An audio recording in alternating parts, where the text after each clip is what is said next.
আসসালামু আলাইকুম রহমতুল্লাহি ওবরকাতুহু।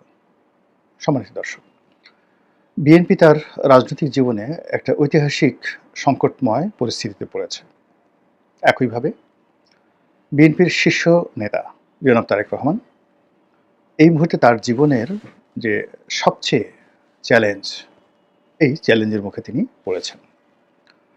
তার যে সক্রিয় রাজনীতি, এটি ২০০১ সন থেকে যখন বিএনপি ক্ষমতায় এসেছিল।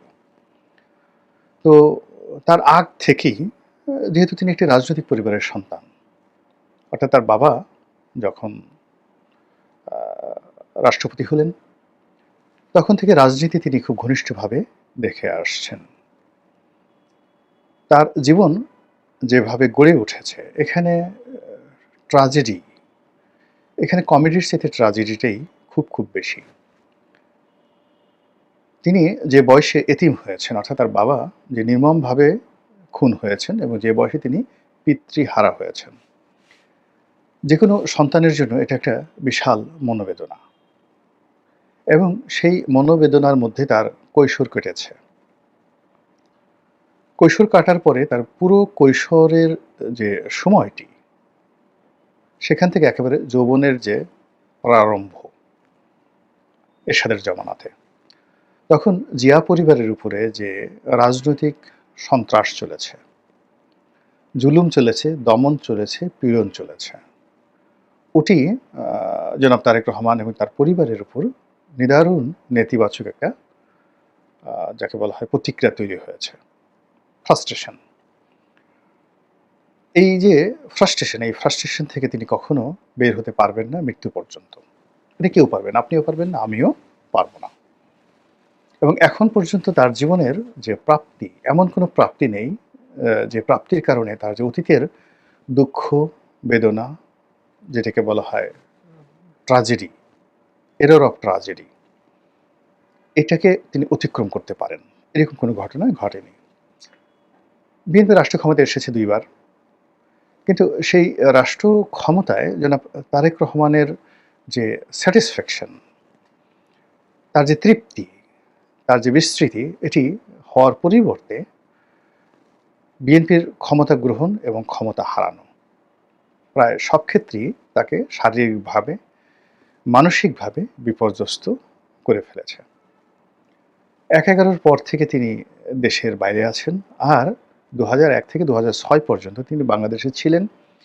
তাকে নিয়ে যে প্রচার, প্রোপাগান্ডা, অপপ্রচার, গল্প, গুজব এবং তার নাম উচ্চারণ করে যে সকল কথাবার্তা বাংলাদেশে রীতিমতো মডিউল হয়ে গেছে। অনেকগুলো বদনাম, অনেকগুলো ট্যাগ, এগুলো বাংলাদেশ উচ্চারণ করার সঙ্গে চোখের নিমেষে তারেক রহমান সাহেবের নাম ভেসে আসে। এখন এই বিষয়গুলো উনার জন্য আ এতটা দুঃখের, এতটা বেদনার, এর কারণ হলো উনি এবং উনার যারা লোকজন মনে করেন যে ট্যাগগুলো দেয়া হয়েছে সেই ট্যাগের জন্য তিনি দায়ী নন। যেমন হাওয়া ভবন। এখন হাওয়া ভবন বলতে আমরা এখন যে আয়নাঘরকে যতটা নির্মম নিষ্ঠুর মনে করি, তার চেয়েও খারাপ কিছু এই সমাজে প্রচলিত। কিন্তু বিএনপির যারা লোকজন তারা মনে করে যে ওখানে একটা গবেষণা সেল তৈরি করা হয়েছিল এবং দলটিকে আধুনিকভাবে পরিচালনা করার জন্য এবং আ ঠিক অনেকটা ওয়েস্টার্ন ক্যাটেগরিতে একটা ডাটাবেস তৈরি করার জন্য তারেক রহমান সাহেব এবং তার যারা লোকজন যে কাজ করেছেন হাওয়া ভবনে বসে, যেটা অনেকটা আওয়ামী লীগ জামানাতে সিআরআই এর মতো করে। সিআরআই যেটা আওয়ামী লীগ করেছে, যেটা তাদের গবেষণা ছিল, সেই গবেষণা সেলের মতো করে হাওয়া ভবন তৈরি করা হয়েছিল। এটা বিএনপি লোকজন মনে করে। আর যারা বিএনপি বিরোধী তারা প্রচার করেছে হাওয়া ভবন হলো একটা টর্চার সেল। ওখানে বন্দী করা হতো, ওখানে আটকে রাখা হতো, ওখানে চাঁদা আদায় করা হতো, ওখানে মারধর করা হতো, ওখানে যত সব দুনিয়ার মন্দ কাজ আছে সব সেখানে করা হতো। আর কিছু বললাম না। ফলে ওই ট্যাগটি যখনই হাওয়া ভবন আসে তখন তার একটা মনোবেদনা তৈরি হয়ে যায়। তার আমলে যে এখন তাকে বলা হচ্ছে মিস্টার 10%। আমাদের পাক ভারত উপমহাদেশে ২ জন লোককে মিস্টার 10% বলা হয়। বাংলাদেশে হাওয়া ভবনের এই জনাব তারেক রহমান সাহেবকে, আরেকজন হলো পাকিস্তানের আসিফ আলী জারদারিকে। যারা জনাব তারেক রহমানের ঘনিষ্ঠজন, তারা বিশ্বাস করেন যে তারেক রহমান সাহেব এই সকল চাঁদাবাজির সঙ্গে একদম জড়িত নন। তিনি খুবই দীনহীন জীবনযাপন করেন। তার যে পোশাক-আশাক খুবই যাকে বলে সাধারণ হাতে যে ঘড়ি পরেন, এটা রোলেক্সের কোনো ঘড়ি নয়। একটা ঘড়ি ২০ লাখ ৫০ লাখ, ওবায়দুল কাদের এরকম ৫০ লাখ টাকা দামের নাকি কয়েক ডজন ঘড়ি ছিল রোলেক্সের, উপহার দিয়েছে। তো তারেক রহমান সাহেবের পরনে, হাতে কখনো এরকম রোলেক্স, প্যাটেক ফিলিপ এই ধরনের কোনো দামি ঘড়ি দেখা যায়নি, এবং তিনি যে ঘড়িগুলো পরেন এগুলো খুবই কম দামের। তিনি যে প্যান্টগুলো পরেন এগুলো ডানহিলের নয়, হার্মসের নয়, এগুলো হুগো বসের নয়, গেঞ্জিগুলো এরকম না, খুব সাধারণ জীবনযাপন করেন।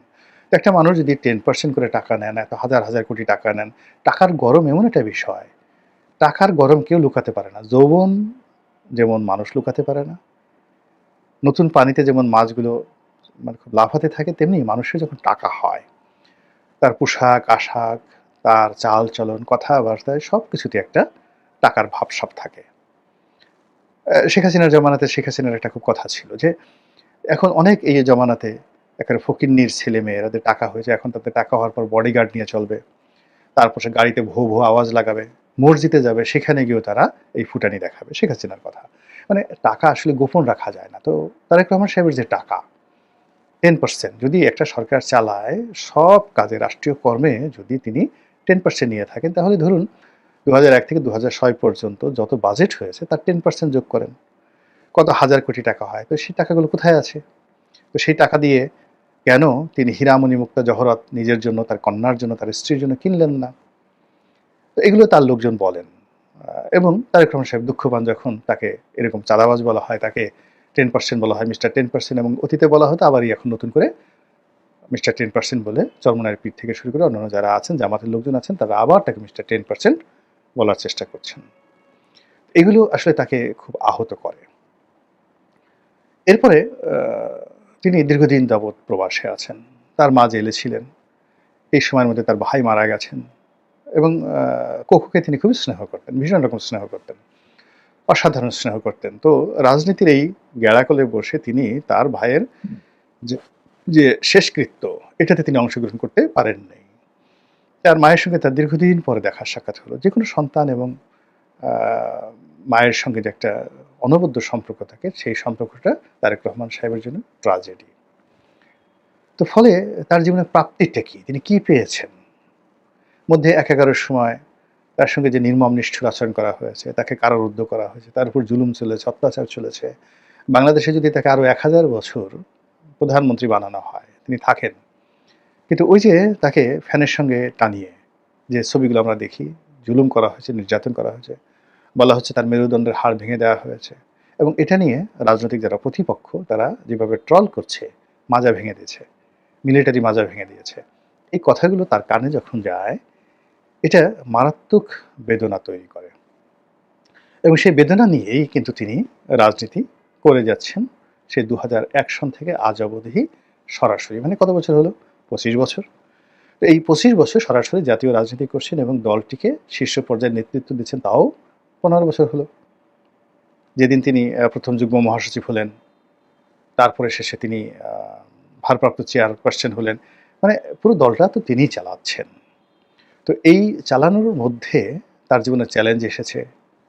লন্ডনে আপনি কি মনে করেন শেখ হাসিনার যারা লোকজন রয়েছেন তারা কি তাকে লাঞ্ছিত করার জন্য ওখানে মাস্তান নিয়োগ করেনি? তারা কি তাকে মেরে ফেলানোর জন্য চেষ্টা করেনি? তারা কি তাকে লন্ডন থেকে ধরে এনে বাংলাদেশে বিচার করার জন্য চেষ্টা করেনি? সর্বোচ্চ চেষ্টা করেছে, সফল হয়নি। কিন্তু এই জিনিসগুলো তো তারেক রহমান সাহেবের কানে গেছে, এবং তিনি বারবার আহত হয়েছেন, বেদনায় ভারাক্রান্ত হয়েছেন। সব মিলিয়ে তার এই যে বয়সটি, চোখের দিকে তাকিয়ে দেখবেন তিনি বুড়ো হয়ে গেছেন। তার 10 বছর আগের যে ছবি ছিল, ঠিক ওইরকম যে একটা হাস্যোজ্জ্বল গ্লিসারিং ছবি নেই। তিনি আগের মতো ধৈর্য রাখতে পারছেন না। সব মিলিয়ে এই যে 2025 সন, এই 2025 সনের এই জুলাই আগস্টের এই সময়টিতে তার জন্য যে সংকট তৈরি করেছে, সেখানে অতীতের তার জন্মের পর থেকে যে সংকটগুলো, যে পেইনগুলো তাকে বাধা দিচ্ছিল, তাকে কষ্ট দিচ্ছিল, তাকে আহত করছিল, সেই সবগুলো একত্র হয়ে গেছে। মানে যেমন ধরেন একটা পিঁপড়ায় কামড় দিল, একটা মৌমাছি কামড় দিল, এগুলো শরীরের মধ্যে জমা থাকে। যেই একটা সাপে কামড় দেয়, অমনি সমস্ত বিষগুলো একত্র হয়ে মানুষকে আক্রমণ করে বসে। তো তারেক রহমান সাহেবের যে সারা জীবনের বেদনা, কষ্ট, এই বেদনাগুলো যখন তিনি স্বপ্ন দেখছিলেন যে এইগুলো এখন আর থাকবে না। তার জন্য একটা সুসময় আসবে, তিনি প্রধানমন্ত্রী হবেন। দেশকে নিয়ে তিনি অনেক চিন্তা করেছেন, তার দল চিন্তা করেছে, তার পরিবার স্বপ্ন দেখেছে, তার নেতাকর্মীরা স্বপ্ন দেখেছে। সেই স্বপ্নের মূলে জুলাই মাসে এসে যে কুঠারাঘাত হলো, এটা জাস্ট একটা গোখরা সাপ একটা মানুষকে দংশন করলে যেভাবে শরীরের সমস্ত বিষগুলো একত্র হয়ে যায়, তার সারা জীবনের বেদনাগুলো এখন একত্র করে ফেলেছে এই আগস্ট মাসে।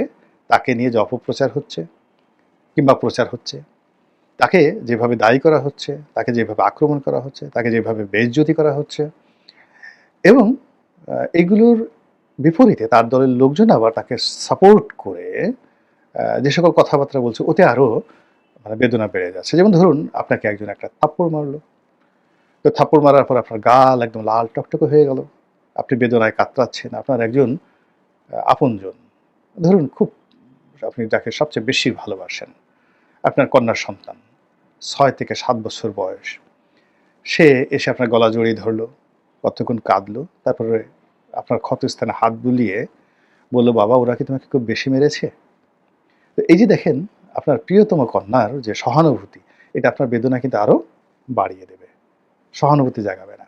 তো এখন এই জিনিসগুলো, অর্থাৎ ওনাকে নিয়ে আমাদের এই যে সমাজ, এই রাষ্ট্র যে আচরণ করছে এই মুহূর্তে, সেখানে মনে হচ্ছে তার জীবনের যে কন্ট্রিবিউশন টু দ্য কান্ট্রি, এটাকে কেউ স্বীকার করতে চাচ্ছে না।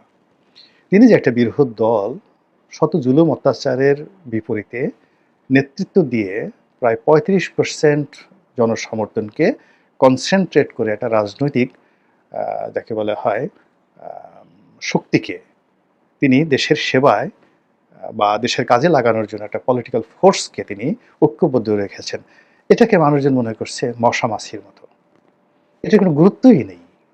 এটাকে মনে করছে যে তিনি এই কাজটি করেছেন মূলত এই গত 11 মাসে যে বিএনপি চাঁদাবাজি করেছে, চাঁদাবাজি করার জন্য মূলত তিনি 15 বছর ধরে এই কাজগুলো করছেন। এরকম একটা ন্যারেটিভ তৈরি করা হচ্ছে। তার কি দরকার? তার কোনো প্রয়োজন আছে? তার কোনো প্রয়োজনই নেই। একটা মশার ডানার মূল্য তার নেই। এই জিনিসগুলো তাকে ব্যক্তিগতভাবে আহত করছে, এবং এটার এগেনস্টে দাঁড়ানোর জন্য যে বন্ধু দরকার, যে বান্ধব দরকার, যে মেন্টর দরকার, যে পীর দরকার, মুরব্বী দরকার, যে মুর্শিদ দরকার, এর কোনোটাই তারেক রহমান সাহেবের নেই। তিনি তার আপন ভুবনে একা। তিনি কমান্ড দেখেন, অনেকগুলো আশেপাশে দেখেন, কিন্তু কাউকে জড়িয়ে ধরে কাঁদবেন, কারোর কাছে মনের কথা বলবেন, কারোর সঙ্গে তুই তুকারি করে বলবেন, অর্থাৎ তাকে কেউ তুই তুকারি করে বলবে, দোস্ত এটা করেছো, এটা করেছো, এটা ঠিক না, বা আমি আছি তোমার সঙ্গে, এরকম নেই। নিঃসঙ্গ। এবং যারা রাষ্ট্র ক্ষমতার উচ্চ পর্যায়ে পড়েন, সেটা সজীব ওয়াজেদ জয় বলেন, পুতুল বলেন, তারপরে শেখ হাসিনা বলেন, এখানে তারেক রহমান সাহেব বলেন, তার স্ত্রী জুবাইদা রহমান বলেন, আপনি এদেরকে গ্লিমসেস মানে যত উজ্জ্বল দেখেন না কেন, কিংবা তাদেরকে আপনি আকাশের তারকা মনে করেন না কেন, কিন্তু একাকী জীবনে তারা সেই নিঃসঙ্গ। তো সেই নিঃসঙ্গতা বর্তমান জমানাতে তারেক রহমান সাহেবকে রীতিমতো তার জীবনকে চ্যালেঞ্জের মধ্যে ফেলে দিয়েছে। দ্বিতীয়ত হলো তার নেতৃত্ব। তার সম্পর্কে ওই যে বললাম না, তিনি যখন ক্ষমতায় ছিলেন তখন 10% বলা হতো, এর 90%ই ক্ষমতার কারণে, রাষ্ট্র ক্ষমতার কারণে তার কানে পৌঁছাতো না, এবং এটাকে তিনি ওভারলুক করতে পারতেন। কিন্তু এখন তিনি দেশের বাইরে, আবার তাকে 10% বলা হচ্ছে, আবার তাকে বদনাম দেওয়া হচ্ছে, তার নেতৃত্বকে চ্যালেঞ্জ জানানো হচ্ছে, তাকে টিটকারি করা হচ্ছে, দেশে আসেন, আসতেছেন না কেন, এত সাহস থাকলে আসেন, এটা করুন ওটা করুন, এই সকল কথাগুলো আলটিমেটলি তার নেতৃত্বকে চ্যালেঞ্জ জানাচ্ছে। 3 নম্বর হলো যে ভয়। অতীতে একটা 1/11 হয়েছে, বিএনপির মতো দলকে ভেঙে চুরমার করে দেওয়া হয়েছে, এই দলের অনেক শীর্ষ নেতাকে দলের বিরুদ্ধে বিদ্রোহ করতে প্রলুব্ধ করা হয়েছে, এবং সেটা এখন অব্যাহত আছে। এবং এই সময়টাতে আবার সেই দল যদি ভেঙে যায়, আবার আর একটা একাগার হয়, আবার দলের শীর্ষ নেতৃত্ব যারা আছে তারা তারেক রহমানের নেতৃত্বকে চ্যালেঞ্জ করে বসেন, এবং সেই ধরনের যদি পরিস্থিতি হয়, তো এই যে তার নেতৃত্বটি এই মুহূর্তে যে অবস্থার মধ্যে পড়েছে, এটা গত 25 বছরে তিনি কখনো এই অবস্থার মধ্যে পড়েননি। তিনি নেতা, কিভাবে এটা মোকাবেলা করবেন এটা তিনি ভালো জানেন। তার বড় দল আছে, সেই দলের অনেক অভিজ্ঞ লোকজন আছেন, তারা কিভাবে তার নেতাকে সাহায্য করবেন, প্রমোট করবেন, এটা তাদের বিষয়। তবে পৃথিবীটা হলো যারা যোগ্য তাদের জন্যই। সফল মানুষদের সঙ্গে মানুষ থাকে, ব্যর্থ মানুষের সঙ্গে কেউ থাকে না। মহান আল্লাহ আমাদের সবাইকে হেদায়েত দান করুন এবং হেফাজত করুন। আসসালামু আলাইকুম ওয়া রাহমাতুল্লাহি ওয়া ওয়া বারাকাতুহু।